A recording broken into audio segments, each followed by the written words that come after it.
오늘 오전 9시 15분경 연방의회도서관 인근에서 번호판이 없는 픽업 트럭이 정차하고 폭탄이 있다고 위협하면서 오전 내내 의사당 주변 일대에 대피령이 내려지는 소동이 벌어졌습니다.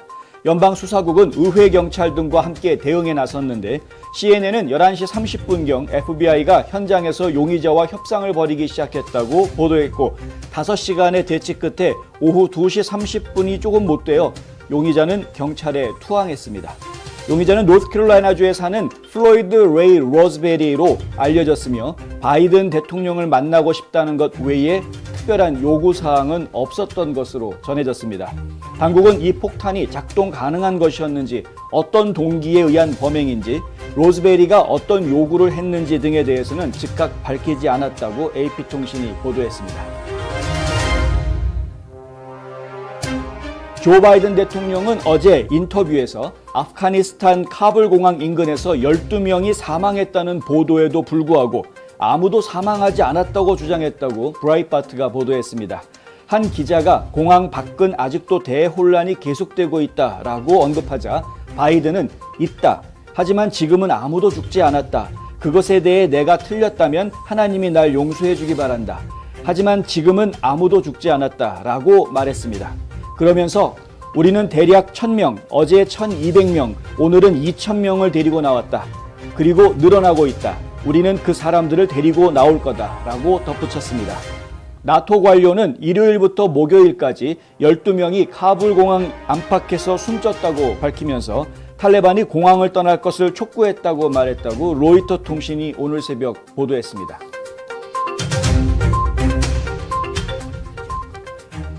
영국 국방참모총장인 닉 카럴 경은 어제만 해도 모두를 포용하는 아프가니스탄을 원한다고 큰소리쳤던 탈레반이 쿠나르 지역 수도 아사다바드에서 아프간 정부 깃발을 휘날린 시위대를 향해 공격했다고 주장했습니다.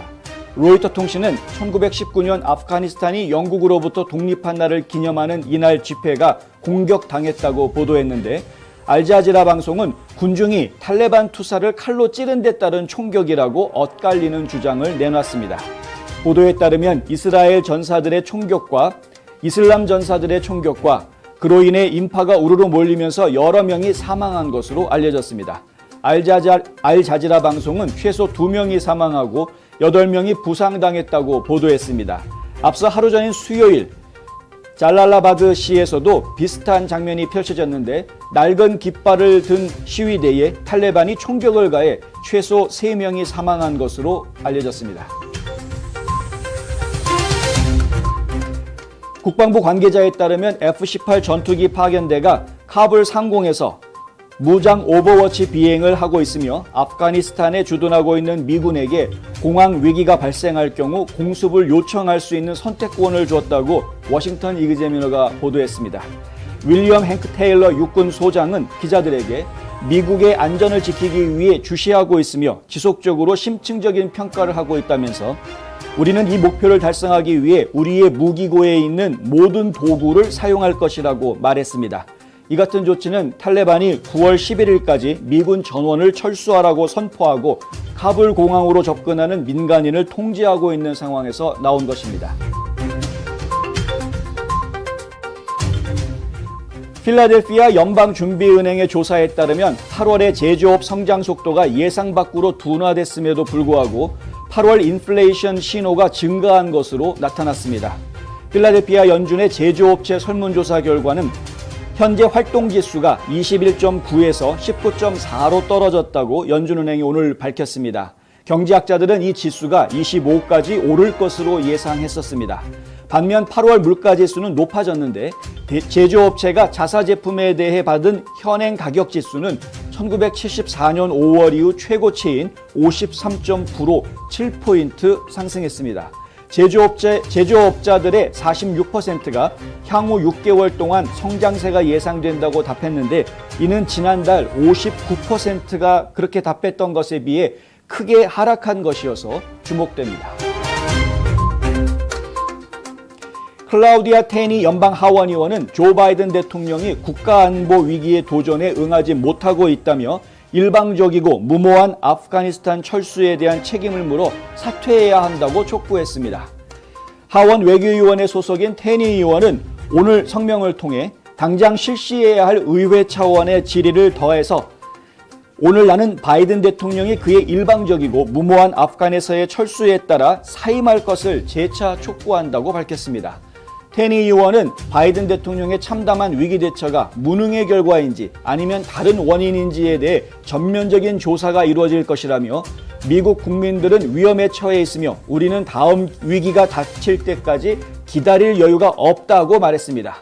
그러면서 바이든 대통령은 총사령관의 역할을 할 수 없으며 사임해야 한다고 주장했습니다. 카멀라 해리스 부통령은 과반수로부터 대통령 자격이 없다고 평가받고 있지만 그들은 여전히 그녀가 조 바이든 대통령의 임기가 끝나기 전에 그를 대신할 것으로 전망하고 있다고 워싱턴 이그제미너가 보도했습니다. 라스무센 리포트는 최근 여론조사에서 43%만이 그녀가 나라를 운영할 자격이 있다고 생각하는 반면 그녀는 자격이 없다고 생각하는 사람은 55%라고 밝혔습니다. 이 중 47%의 유권자들은 그녀가 전혀 자격이 없다고 답했습니다. 라스무센의 조사 결과 유권자들은 해리스 부통령의 견해에 대해선 56% 대 41%로 부정적인 점수를 주었습니다. 그러나 바이든이 퇴임한다고 해서 그녀가 승진하는 것을 막을 수는 없을 것으로 보입니다. 바이든이 2024년 대선 전에 떠나 해리스로 대체될 가능성이 얼마나 되느냐는 질문에 응답자의 51%는 그럴 가능성이 높다고 답했고 37%는 그렇지 않다고 답했습니다. 마르크스주의와 비판적 인종 이론을 비난했다가 지휘부에서 해임된 우주군 중령 매튜 로마이어가 오는 9월 1일을 마지막으로 군을 떠난다고 에폭타임즈가 보도했습니다.